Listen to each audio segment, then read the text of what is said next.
Pag marunong ka na mag-balance, yun ang tunay na driver. Alam mo na nun, no? Oo.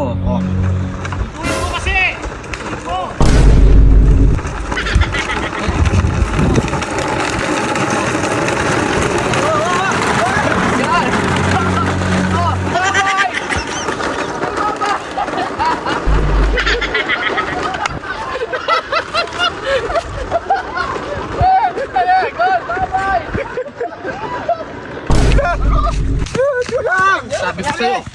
Sabi ko sa'yo kasi, alalay lang eh.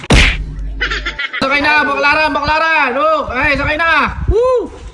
Makalol, Oh, may problema ako. ano ang problema mo? Oh, sakay na!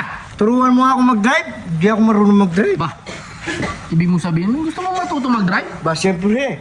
Radagol, hindi ka pa pwede sa malalaking sasakyan. Dapat mag-start ka muna sa maliliit. Hindi, kaya ko nang konti-konti. Hindi, tuturuan kita, yung malit na ano, pero sa mga malalaking sasakyan kagaya nito, di ka pwede. Hindi, turuan mo nga ako ganito. Hindi ka pa nga pwede sa ganyan. Bakit hindi pwede? Bawal pa nga dapat mag-start ka muna sa mga maliliit na sasakyan. Kaya ko na yung maliliit. Oh. Wala kang lisensya, hindi pwede, hindi ka pa pwede sa ganito. Mahuli ka, o pag nahuli ka, cargo pa kita. Mag-start tayo sa maliit muna. Gusto ko yan, malaki. Hindi ka nga pwede dito, kailangan mag-start ka muna dun sa maliit muna ng sasakyan. Meron akong sasakyan dyan, yung maliit, kailangan mag-start ka muna dun sa maliit, no? Oo. O sige, tara, dun tayo sa likod, tara. Tara. Eh, Oo, yan. siyempre. Dito ako natutong ano. Tingnan mo, 500 walang preno. Paano ka matututo niyan? Balancing. Oo. Nakikita mo yung dulong doon? Oo. Oo. Alalay lang.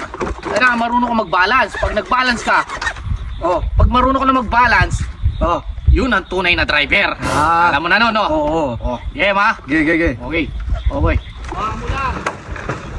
Ituwid mo kasi. Oh.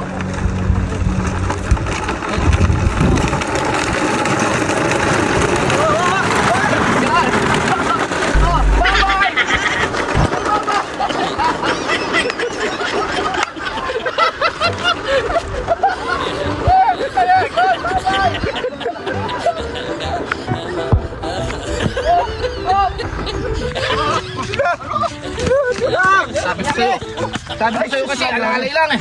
Yung nga ba yung sinasabi ko eh. Marunong ka ba o hindi?